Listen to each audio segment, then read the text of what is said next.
Hey, it's your girl KB back with another review for Real Housewives of Potomac Season 9, Episode 7, Hard Launch, Soft Landing.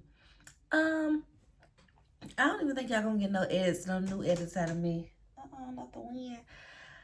Nothing really moved me this episode. It was what it was, the usual antics. So we start off, we see Stacy with her new crash pad. That's what she's calling it. She's got a little apartment that she has in town for when her husband is in town and he stays with the daughter. Mind you, she truly thinks that the daughter is oblivious to them about to be divorced. But y'all literally don't spend no time in the house together as a family. If you there, he gone. And if he gone, if you there, he gone. And if he there, you gone. And y'all think this little girl don't see what's going on. But anyway, um, she pull out some paint kits. They gonna paint each other, and whoever win, they win. He said he want his reward to be, oh, let's go down to the track and, work out. She's like, oh, okay. Well, if I win, I want to give TJ a spa day. He's just like, okay, girl. So they're painting and he's like, oh, okay, I feel like I should have a drink or something. I can't remember what it was, but she's like, do you want some wine? He's like, no, I don't drink. She's like, oh yeah, you don't drink, you don't smoke, I don't fornicate with you. I don't want to fornicate with you. Like, I'm not attracted to you. Like, it was just like, ooh, girl, why are we doing this? Why are we doing this, Stacy? I begin secondhand embarrassment from anytime they're really interacting. She lets us know that she has been celibate for over a year now. I said, oh, alrighty then. She tells him about how she was telling the ladies about him, and they got a good cackle out of them being celibate. Him being all goofy, they're not making fun of us. They making fun of God. I was like, yeah, but Stacey's sitting there looking a tad bit embarrassed as well. So they playing in our faces, but I feel like if we let Kenya play in our faces with Walter and with all the other men that she was acting like she was in a relationship with, why can't we let Stacy? Okay. So next we see Ashley has Giselle and Karen over. I was confused at what the menu was because when Giselle gets there, she's like, oh, help me bring some of this stuff out. Yeah, the popcorn and the nuts. I was like, popcorn and nuts? Okay.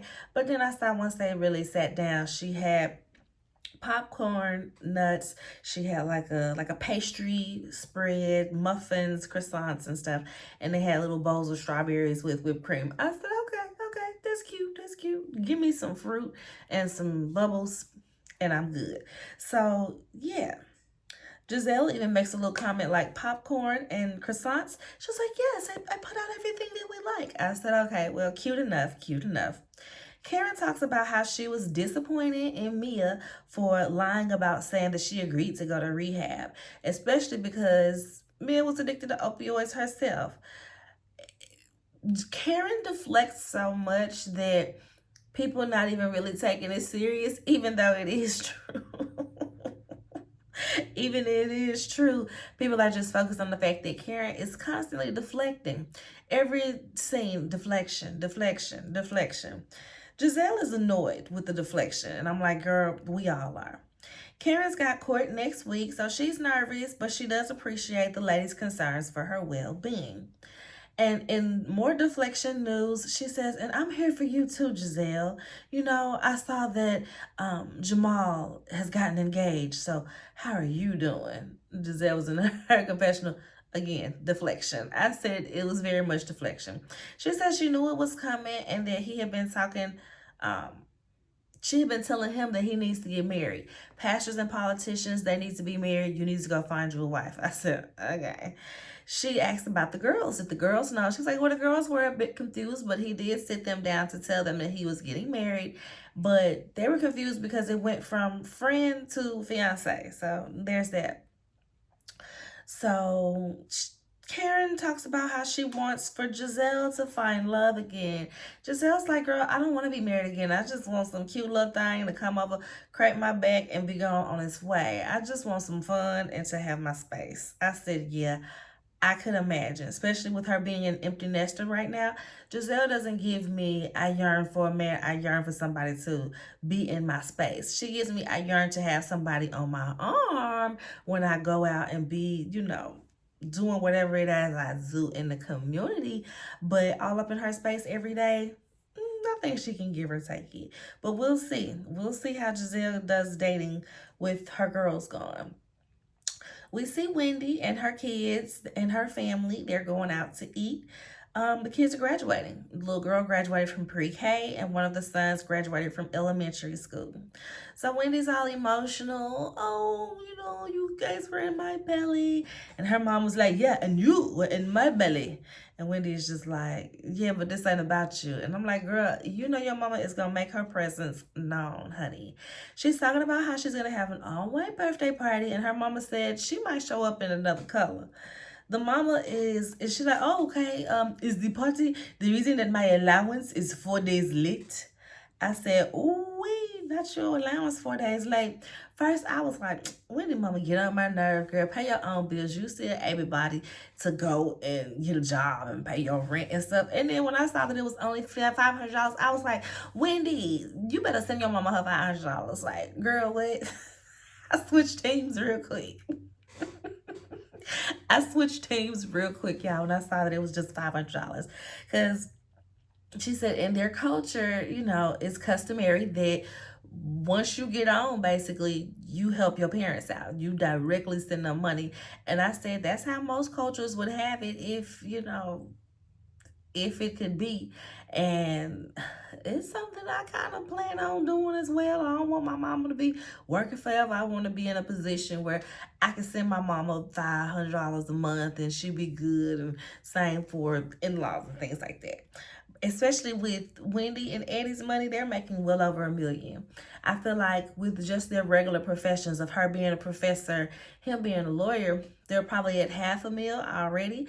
And then with Housewives, she probably making close to $1 million already. So now you looking towards the $2 million range when you take into account the books, the candles, any type of bookings that she does. And Eddie, he's got Happy Eddie, we and merch. So I'm sure these people is, bringing in over 1.5 million a year.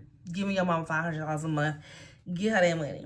So she ends up telling her about how his family, they're invited, but only certain people are coming because the other family members only trust the family members that's coming to watch the kids, so they can't come. And the mama is just like, oh, well, they need to come. It ain't that deep to get a babysitter. And I'm like, why are we having this conversation in front of the children? And what kind of restaurant is this? Because they done ordered pizza, wings, and escargot. I said, okay. That's a vast little, reach on the menu. So next we see Ashley and her boys. They're putting together a little floral arrangement because Ashley's mom is coming over. Crack me up because Dustin said on Carlos King channel, he said the kids looking more black these days. And I said the youngest for sure is looking a little more ethnic, even though technically they only, a quarter black? They only like a quarter black because Ashley is half and half. Michael is white. So yeah, they only quarter black. The quarter showing up in the youngest baby. The quarter ain't really pushing through. The quarter ain't pushing through in the oldest. So her mom comes over. Ashley told us in a previous scene that her mom has a blockage in her heart. So serious health situation. And she's been taking a hands-on approach with making sure her mom lives a healthier lifestyle as far as the food she is consuming. So they are detoxing, but right now her mama is like, girl, don't make me that. Yeah, girl, make that olive oil juice later. Right now, pass me this champagne. So she asked about the boyfriend, and we see the flashbacks to where Ashley was like, if it wasn't for me, my mom and this man will be living in a tent under the bridge, honey. This is the man that the mama has been with, I think, well over 20 years at this point, because it's Ashley's little sister's dad, right? And Ashley's little sister looks mixed as well. So I'm guessing that this is another black man. But this is the guy that also, because remember, y'all, when Ashley and Michael were still good, they were giving Sheila like $10,000 a month. Now that's where it gets excessive. And maybe that's why when I saw Wendy Mama was just getting 500, I'm like, baby, Ashley Mama was running Michael for $10,000 a month, and your mama just asking you for 500. Send that money. But Michael's only stipulation for paying the mama's rent was that that bum husband, the bum boyfriend, can't be living there if he can't contribute. And she was like, "Well, I'm gonna stick with him because that's my man and I love him." And Michael was like, "Well, you're gonna have to pay your own rent." And so this lady would literally rather be homeless than to put herself in a better situation. Your daughter laid down on her back for that old sleazy man to get you from under that tent, under that freeway. And you can't even take it. You won't even take it because you want to make sure this bum can lay up with you. Oh, girl, it is just sad to see women, period, go out sad like this, but especially women of this age. You as people's grandma, you got grandkids. You should be living in that house with Ashley. Ashley will move you in there, no problem. But you don't want to be there because you got to have that bum next to you. Girl, it's really sad. She's asking her mama Sheila if the guy is contributing. She's like, well, he has been contributing lately. Ashley asked, is it enough? And she said, no, it's actually not enough. Her mama has to work 12-hour shifts. Mind you, she has a blockage in her heart right now. So she is overworking herself to have to keep up with the home because she wants to lay up with a bum. Girl, it shouldn't cost you your health. At the point when your health is in question, that's when you really got to sit down with your daughter and be like, okay, girl, we're going to have to figure something out because I can't be doing this no more. But no, not Sheila, baby. Not Sheila. So next we see them at Jassie's party. Remember, she's throwing a party for her boyfriend because his football team won the Super Bowl, and this is when they're going to the White House to meet the president, and she's throwing the after party at the Willard. Y'all know the Willard is where we saw the scene where we first met Monique with the group, and they wasn't that the Willard when she was rapping, and they were like, we're in the Willard at High Tea, or was that somewhere else? I think it was the Willard though. High Tea at the Willard. Because I had heard the name before. So they at the party. Giselle is talking to Ink and Mia, and she's asking about Gordon and why y'all be around like, a happy little throuple all the time. Mia's making it seem like Gordon is A-okay with it. It's not a problem. They just exist so happily as a throuple. Everybody just kind of like, okay, girl, it's giving weird. I'm confused, so I know he confused, so I know the kid's confused. Ashley is like, Ink, I never see you without your shades. And Mia was like, yeah, that's because he's incognito. Get it? Ink and incognito. And they're like, oh. I don't know why that was so funny to me. Because they were all like, oh. Oh my goodness. So Jazzy is in the confessionals talking about, the vertically challenged men. Ink and Greg, they're a little short, they're a little on the shorter side, And then it comes up the conversation because everybody's there at this point. Kiana brings up the whole drug dealer boyfriend stuff. You can't be saying stuff like that. Giselle's like, yeah, he could lose his job, he could lose his license and stuff. And Mia was like, oh, well, I wasn't talking about him. I was talking about an ex. She was like, oh yeah, he's a social worker. We can tell. I said, what was that supposed to mean? We can tell he's a social worker. He ain't on Gucci. The social workers don't be wearing Gucci. He's a social worker by trade, but he's still a business owner. Don't be trying to play Greg. Greg ain't did nothing to you for you to be trying to play him like that. So now we see TJ, and Wendy is like, yep. As soon as I saw him, I was like, he is not sexually active. And he brings it up every chance he gets. And he tells them, well, we're friends and this, that, and the third. I think it was Eddie was like, well, the best friendships, the best relationships start with a friendship. And TJ says, yeah, because once it gets physical and everything, I'm just bored. And everybody's just like, okay. Like I said, TJ is gonna let it be known to anybody who walks by that he is not smashing Stacy. Okay. They asked about, oh, okay, well, what y'all do for dates? Are y'all romantic? What y'all be doing? He said the last date they went to was the zoo. Ashley was in her confession. She said, baby, run. And I'm like, seriously, because what is this? What is this? Why is your grown self going on dates to the zoo? Now, I got a 3-year old, so we might take a family date to the zoo, but my husband ain't finna take me on no date to the zoo. It's too much stuff to be doing out here to be going to the zoo with somebody that you're supposed to be romantically involved with. So that had me cracking up because everybody's just looking at her like, okay, yeah, you're just playing for the cameras. I think like literally in this moment, especially when he said the zoo, everybody was just kind of like, all right, girl, we ain't even finna play with you no more. So Jazzy's man comes and he greets her and he comes over with one of his little handsome teammates. And Jazzy is letting it be known who's single. Okay, you're single? Okay, well, she's single. She's single. I got some more single friends. What about him? Is he single? He's single. Yeah, singles, go over there. She should have gave singles a charm on their cup so that they can all be in one spot to find each other or something. Because, baby, she said she gonna make a match today. I said, all right then. All right. So Mia tells Karen that Giselle tells me that you were coming for me. Karen is like, yeah, but I was clapping back. You came for me first. I responded. Okay, I returned to sender. I went low because you went low. And she apologizes, but she says it will happen again because I know you're going to go low, so I'm going to go low right there with you. And the girls are like, can we just be at ground zero? We don't have to go low. Can we just be at ground zero? And Karen is like, well, we know how Mia is. She's low. She gets low as balls.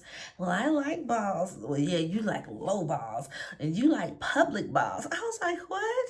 Ashley was like, yeah, okay, good. Sounds like we made progress. I said, baby, y'all know Karen ain't gonna ever let up. Karen ain't gonna ever let up. Speaking of Karen, we see her next. She is on a little lunch date with her cousin from Surrey County named David. He is also traumatized by her drunk driving accident because one, they were together that morning, so she was probably leaving from him, and they were out probably together, and they were on the phone when the crash actually happened. So he heard it, and it messed him up. He was very stressed about it, and she's trying to comfort him because she's okay at this point. She's stressed, she's grieving, and she says she's been going through it since Ray's tax issues that was back in like 2018. Because with that, he was stressed about the taxes. I think she dug down on since her little Real Housewives of Potomac checks and gave him the money to pay off the taxes because I'm sure she had it. So she gave him the money to pay off the taxes. Probably was holding some resentment from there. They ended up downsizing into the smaller house. She claimed that it was to move her parents in, but then her parents, both of them, ended up passing before she could move them in. And then just the grieving process and not really dealing with any of those issues along the way. So, yeah. Pray for Karen. I don't know when her court date is. I don't know what the resolve will be. I doubt she gets jail time, but she probably have like some community service, a fine, some rehab. Who knows? Who knows? So lastly, we see Ink is with Mia at their apartment. This is the apartment that's not in the same building with Gordon, right? Because I think she stays in the apartment with Gordon. And this is what I be saying with Mia. 1 minute you don't have money. Next minute you got 22 business. Next minute you buying another apartment. It just don't be making no sense. None of her stories be adding up. Mia be lying. So Ink tells the kids he got like a little surprise for them. They open up the freezers, all type of ice cream, popsicles. They excited. They truly hype. You can tell them kids love Ink. They just hugging on him and he making fun of them for loving him, but he loving right back on them. It was just like, oh, you've been around these kids. You've been around these kids. Gordon is coming over because they have a serious conversation about co-parenting and boundaries, basically. They mentioned telling the kids that Ink is her boyfriend. I said, as if the kids don't know. Didn't y'all say last season that Gordon said the kids came and told him we saw mommy in bed with Mr. Ink? Them kids know y'all together. They know. So this be making me think of y'all when they really got into it and you really think about it and you really take everything into consideration. Ink is the Tara in this whole Peter Gunn situation. You feel me? He was there first, but somehow he became the side. So I always think of him as the Tara, and Gordon is Amina, and Mia is Peter Gunn's. She's Creep Squad, y'all. She just, it's not supposed to be Creep Squad on Real Housewives. That's Love and Hip Hop. So she could take these antics over there and start her own little lady Creep Squad, okay? So, yeah. Gordon is telling us how he don't want to film with them unless it's about the kids. He ain't trying to promote their relationship. He does not approve of it. I said, very fair, because it's too much for us. So I know it's too much for you. He is tired of being the third wheel in his marriage, okay? Ink is bucking up at G like, I ain't here for the show. I ain't here for the show. I'm here supporting my woman. And I'm like, why is he talking to him like that? And Mia is like, don't you want to know him? Don't you just want to know the man that's going to be around your kids? He was like, I know you. I've known you for years. You are the person that had adultery with my wife. You're the person that's trying to break up my family. He said, shortly after we got married, she got pregnant by you and had a trip to the chop shop. I said, he's like, and you think Jeremiah is yours, right? He was like, yeah, I already told you that.